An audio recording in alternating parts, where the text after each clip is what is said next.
After several days for the breakaway and a fine victory for Eddie Dunbar yesterday, the GC favourites could finally battle it out for stage honours this afternoon. Ben O'Connor lost just over 30 seconds to his rivals, but he still tops the standings by 3 minutes 16. It's a solid cushion, even if it has been shrinking little by little.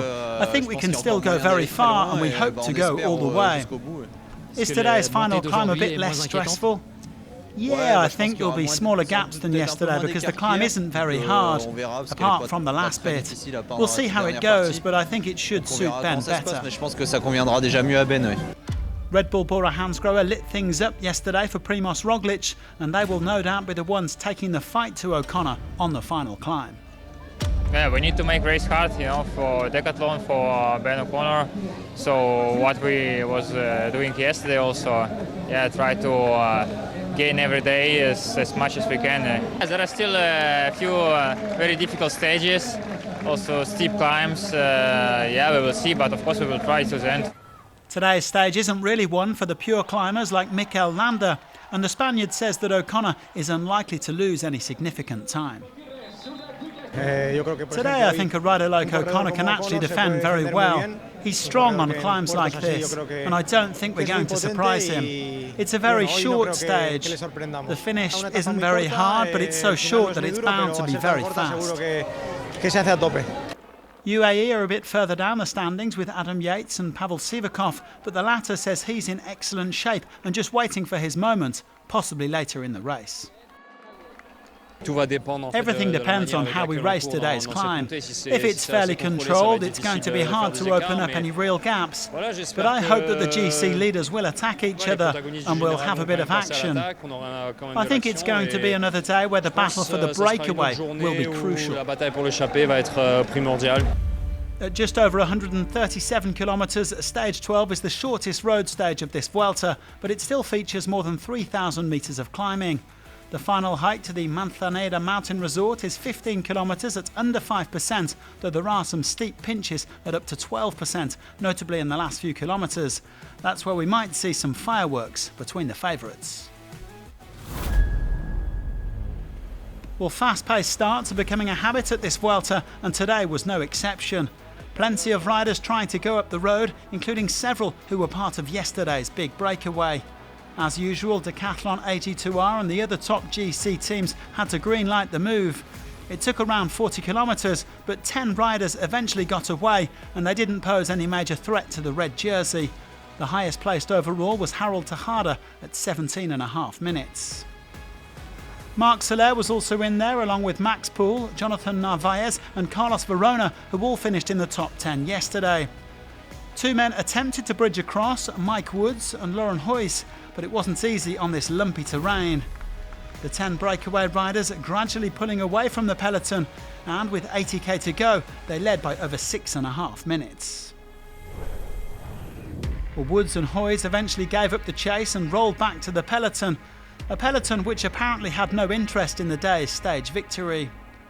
Of course, that wouldn't stop O'Connor's rivals from attacking him in the final because they still have a fair chunk of time to claw back on the Australian between now and Madrid.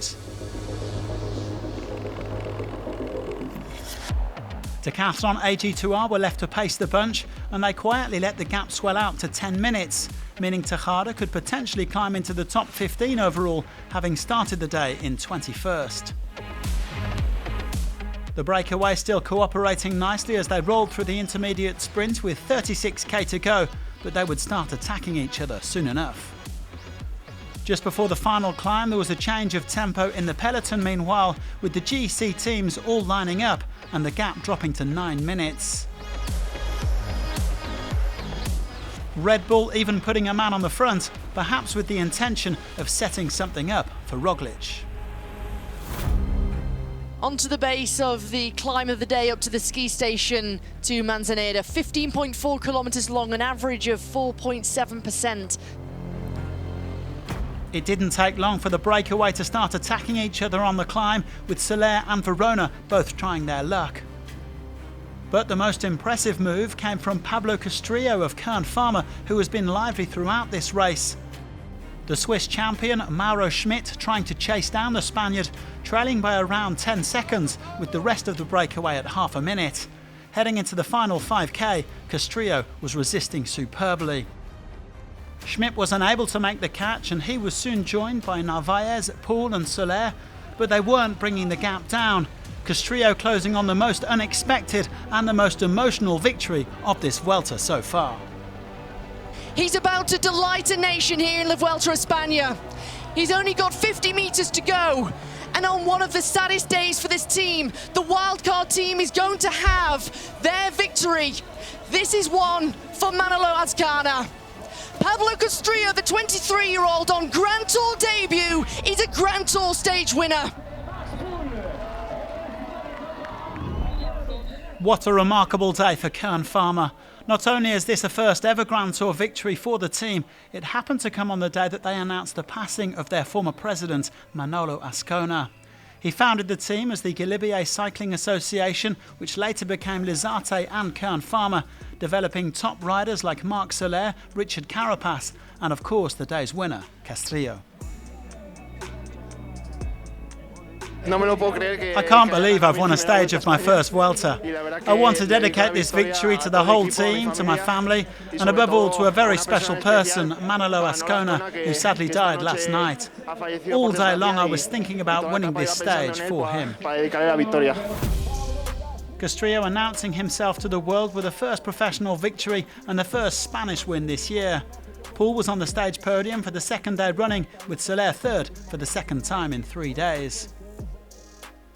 In the end, there was no battle between the GC favourites, with the climb not quite hard enough to warrant attacks.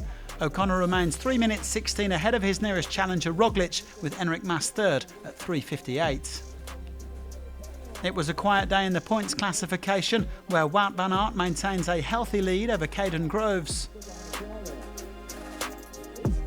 Not much to report in the mountains classification either, with Adam Yates still leading on 22 points. Spain had the day's winner, and they also have the race's best young rider in Carlos Rodriguez. Lennart van Aert felt abandoned today, so it's now a 3-horse race. Well, today may have ended in a GC stalemate, but tomorrow's final climb up the Puerto de Ancares will definitely shake things up. Join us for that on Friday, and thanks for watching.